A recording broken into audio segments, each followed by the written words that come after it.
दोस्तों, आज हम आपको सुनाने वाले हैं गंगनाथ देवता की कहानी। गंगनाथ देवता कौन थे, इसके बारे में बताएंगे। तो स्टार्ट करते हैं।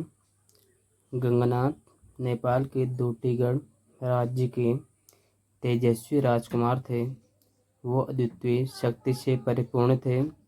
अल्मोड़ा जोशीखोला की रूपमती कन्या भाना के आमंत्रण पर वे नेपाल डोटी से अल्मोड़ा जोशीखोला धन्या आ गए।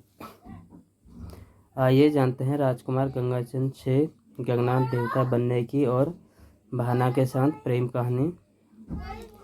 नेपाल का एक छोटा राज्य डोटीगढ़, डोटी राज्य के राजा थे राजा वैभवचंद, और उनकी रानी का नाम था प्योला देवी। उनकी संतान नहीं थी। तब राजा वैभवचंद ने भगवान शिव की पूजा आराधना की।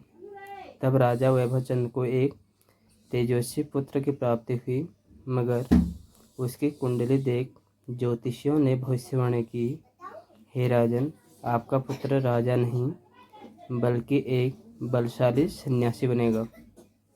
उस बालक का नाम गंगाचंद रखा जाता है। राज्य में खुशियां मनाई जाती हैं, गीत गाए जाते हैं।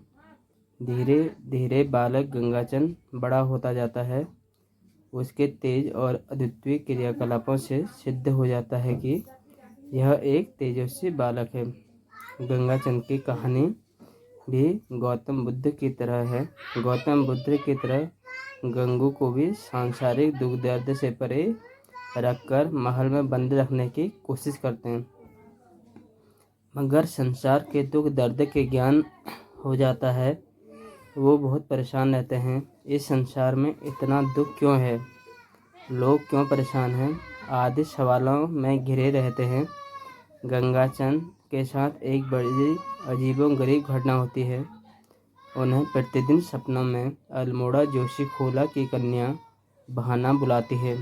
वह उनको अल्मोड़ा जोशीखोला आकर उसे ले जाने को बुलाती है। अपने इस स्वप्न की वजह से वो बहुत परेशान रहते हैं। उनके मन में बहुत सवाल होते हैं। रूपमती भाना उनके सपने में आकर उसको बोलती है, अगर माँ का लाल है तो जोशीखोला आकर मुझे मिल, नहीं पड़े रहना अपने ड्यूटीगढ़ में। तो उसमें कहा भी आता है, जन्म को चल भलो जोशीखोला आले, मरी में को चल भले ड्यूटी पड़ी रोले। ये जागर में कहा भी जाता है। गंगचंद की नींद खुल जाती है। गंगचंद एक रात को सब छोड़ छाड़ कर राज्य से चले जाते हैं। गंगाचंद ने डोटी राज्य का राजकाज छोड़ दिया। उसके माँ प्योला रानी और पिता वैभवचंद बहुत दुखी होते हैं। गंगाचंद अपने राज्य छोड़कर अपने सवालों का जवाब पाने बहुत भटकते हैं, और जाते जाते वो काली नदी के पास पहुंच जाते हैं। काली नदी के पास गंगाचंद पर काली नदी का मशान हमला कर देता है। गंगाचंद मशान का सामना नहीं कर पाते हैं और दुखी होकर भूमिया को याद करते हैं। इतने में वहाँ भगवान गोलू देवता आते हैं और गंगाचंद को दिव्य शक्ति प्रदान करते हैं। उस दिव्य शक्ति के सहारे गंगाचंद मशान को परास्त कर देते हैं और भगवान गोरिया के चरण पकड़ लेते हैं। उन्हें अपनी मन की व्यथा सुनाते हैं। भगवान गोरिया गंगाचंद की मन की व्यथा सुनकर गंगाचंद को गुरु गोरखनाथ के चरणों में जाने को कहते हैं। गोलू देवता को अपना पीठी आधार भाई बनाकर वो गुरु गोरखनाथ की खोज में निकल जाते हैं। वर्तमान हरिद्वार के जंगलों में उन्हें गुरु गोरखनाथ जी के दर्शन होते हैं। पहले गुरु गोरखनाथ गंगचंद को अपना शिष्य बनाने से इनकार कर देते हैं, लेकिन बाद में बालक की जिद के आगे हार जाते हैं। गंगाचंद को अपना शिष्य बनाने को तैयार हो जाते हैं।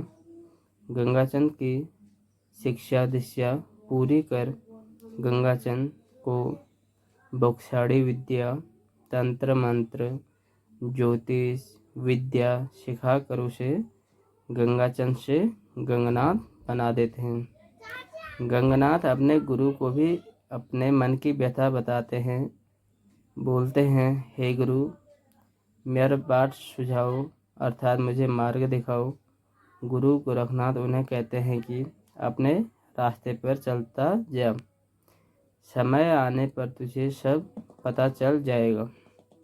गुरु गोरखनाथ जी से शिक्षा दीक्षा प्राप्त कर गंगानाथ अपने घर पहुंचकर अपनी माँ से भिक्षाटन कहते हैं। उन्हें उनके माता पिता अपने राज्य में वापस आने के लिए बहुत समझाते हैं, लेकिन गंगानाथ नहीं मानते। वो कहते हैं, मुझे अपना मार्ग मिल गया है, मुझे मत रोको। अब कुछ दिन तल्ला डोटी में भिक्षाटन करके वो काली नदी पार करके वर्तमान चंपावत जिले में आते हैं।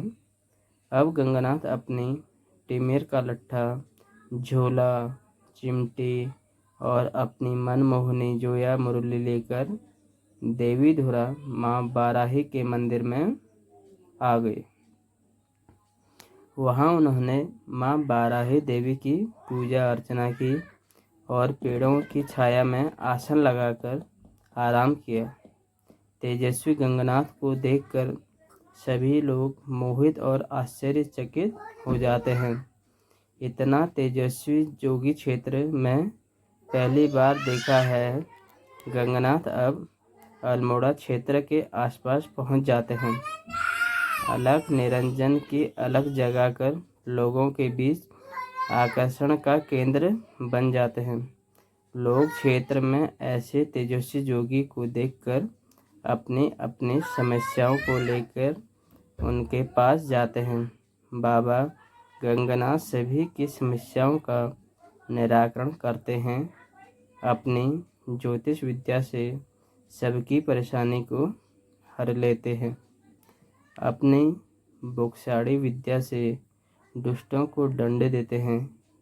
पीठी आधार भाई गोरिया की दी दिव्य से बड़े बड़े बेताल, शैतान और मशाण को परास्त करके लोगों को शांति और सुखी जीवन प्रदान करते हैं। लोग उनका गुण गाते नहीं थकते, किंतु बाबा गंगानाथ को कहीं भी सुकून नहीं मिलता। उन्हें रोज सपने में एक औरत आकर बुलाती है और उनको बोली मारती है, मतलब ताने मारती है। कहते हैं, भगवान गंगानाथ जी को बोली नहीं पसंद, मतलब उनको ताने बिल्कुल भी नहीं पसंद हैं।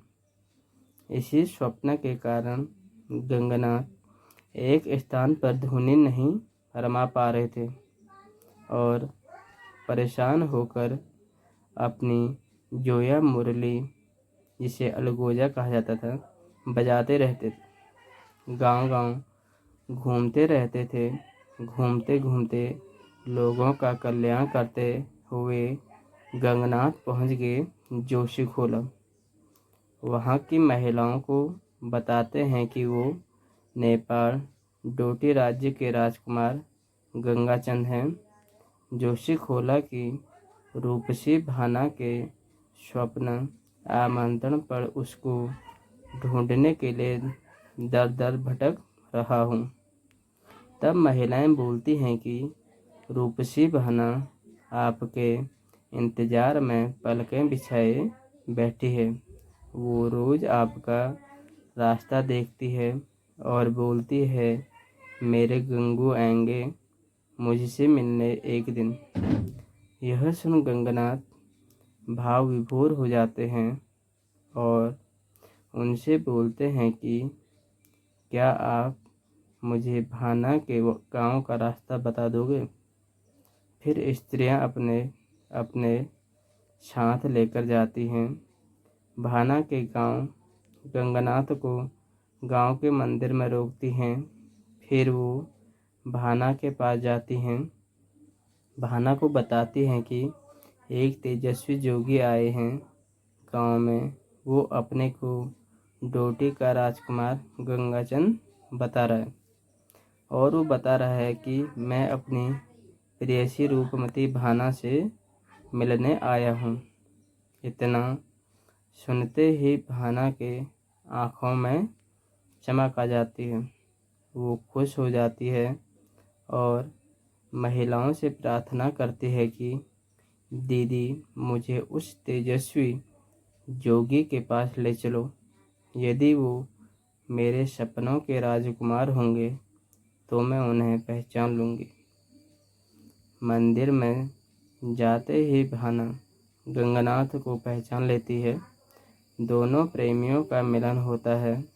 दोनों प्रेमी बातें करते हुए अपने अतीत में खो जाते हैं। दोनों हंसते खेलते हैं और दोनों प्रेमी मीठी मीठी बातें कर अपने भविष्य के सपने बुनते हैं। दोनों को हंसते खेलते देख हाथों में हाथ डाले रोज अपने प्रेम को आगे बढ़ाते। गंगाचंद दन्या जोशी खोला के पास कुटिया डालकर रहना शुरू कर देते हैं। गंगनाथ की सेवा के लिए झपरवा लोहार को रख देती है। झपरवा अपनी सेवा से गंगनाथ को खुश कर देता है।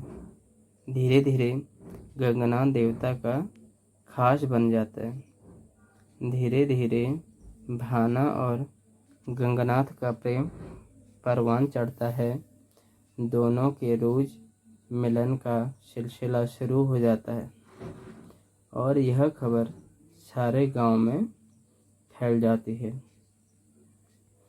किशन जोशी को भी यह खबर पता चल जाती है।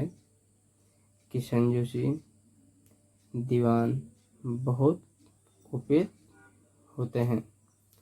वो अपने सेवकों के संग गंगनाथ को मारने की योजना बनाते हैं।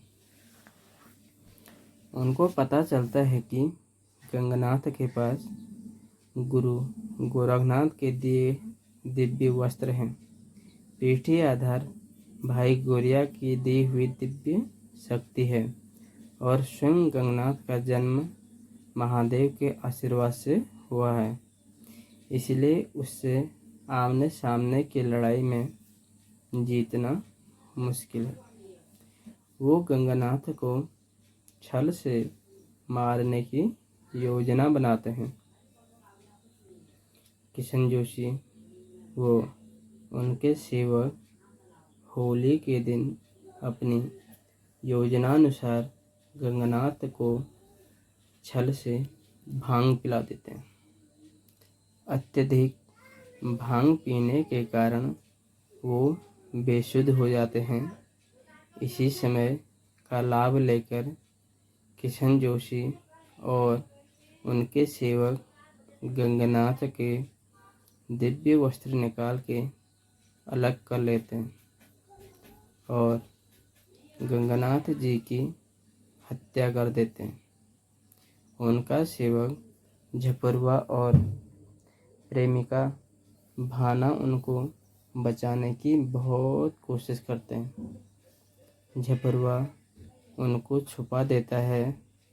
गंगनाथ जी को बचाने की कोशिश के जुर्म में गांव वाले झपरवा लोहार को भी मार देते हैं।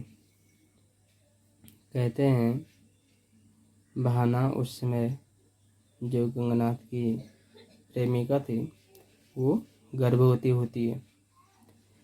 गंगनाथ की यह हालत देखकर भाना ब्राह्मणी कुपित हो जाती है, क्रोधित हो जाती है और रोते रोते फिटकार यानी श्राप देती है कि ये अंचल, ये पूरा पहाड़, यहाँ का विनाश हो जाए और किशन जोशी और गांव वाले उसे भी मार देते हैं। तीनों के मारे जाने के 3 दिन बाद गांव में कोहराम मच जाता है। गोठ के गाय बच्चे मरने शुरू हो गए और जोशी खोला के लोग बीमार और पागल होना शुरू हो जाते हैं। पहाड़ों में जो पूछ और पुछारी करते हैं उसे करने के बाद पता चलता है कि भाना, गंगना, झपरवा की आत्माएं ये सब कर रही हैं। फिर जागर लगाई जाती है। तीनों का अवतार होता है। जोशी खोला के लोग दंडवत बाबा गंगनाथ के चरणों में गिरकर माफ़ी मांगते हैं। तब गंगनाथ देवता आँखों में आंसू और मुस्कान एक साथ लाकर कहते हैं, रे सौकार। पहाड़ में जो कहा जाता है, जब जागर लगाया जाता है तब ये चीज़ें बोली जाती हैं। रे सौकार, मेरे की गलती थी, मेरा तो पूरा परिवार उजाड़ दे, यानी मेरा पूरा परिवार आपने उजाड़ दिया। मैं गंगनाथ छी रे गंगनाथ, यानी मैं गंगनाथ हूँ गंगनाथ। खुशी हुनु ते फूले फुलारी कर दिनों, नाराज है क्यों तो शमशान कर दिनों। तो कहा जाता है कि गंगनाथ देवता फूल से मानने वाले हैं और नाराज होने में वो शमशान करते थे। बड़ी मुश्किल से मनौती करके उन तीनों को गांव वाले शांत करते हैं और उनके मंदिर की स्थापना की जाती है। मंदिर में बाबा गंगनाथ देवता और भाना बामणी और उनके पुत्र बालरत्न के रूप में पूजा की जाती है और साथ में बाबा गंगनाथ के सेवक का झपरुआ का मंदिर बनाकर उसकी पूजा की जाती है। पहाड़ में जहाँ पर भी गंगनाथ का मंदिर होता है वहीं पर उसके बगल में ही एक झपरुआ लोहार का भी मंदिर बनाया जाता है। गंगनाथ देवता अल्मोड़ा अंचल के लोक देवता हैं। अल्मोड़ा क्षेत्र के आसपास के गांव में गंगनाथ की लोक देवता के रूप में पूजा होती है। अल्मोड़ा क्षेत्र में उनके कई मंदिर हैं। अल्मोड़ा से 4-5 किमी दूर ताकुला में उनका मंदिर है। गंगनाथ देवता लोक कल्याणकारी देवता हैं। जो कोई दुखिया उनके शरण में जाता है उसका कल्याण अवश्य करते हैं। पहाड़ के उत्तराखंड के हर गांव, हर घर में गंगनाथ देवता को एक कुल देवता के रूप में पूजा जाता है। गंगनाथ देवता की शक्ति बहुत ही अपरंपार थी। उन्होंने दुखियों की दुख हरते थे तथा किसी की भी परेशानी को दूर करते थे। तो इसी के साथ जय गंगनाथ देवता की जय। आप सभी लोगों की हर मनोकामना को गंगनाथ देवता अपना आशीर्वाद देके आपका हर कष्ट, आपका हर दुख व्यथा को दूर करेंगे। आप सभी के ऊपर गंगनाथ गोलू देवता तथा गुरु गोरखनाथ का आशीर्वाद ऐसा ही बना रहे। आप सभी को नमस्कार, धन्यवाद।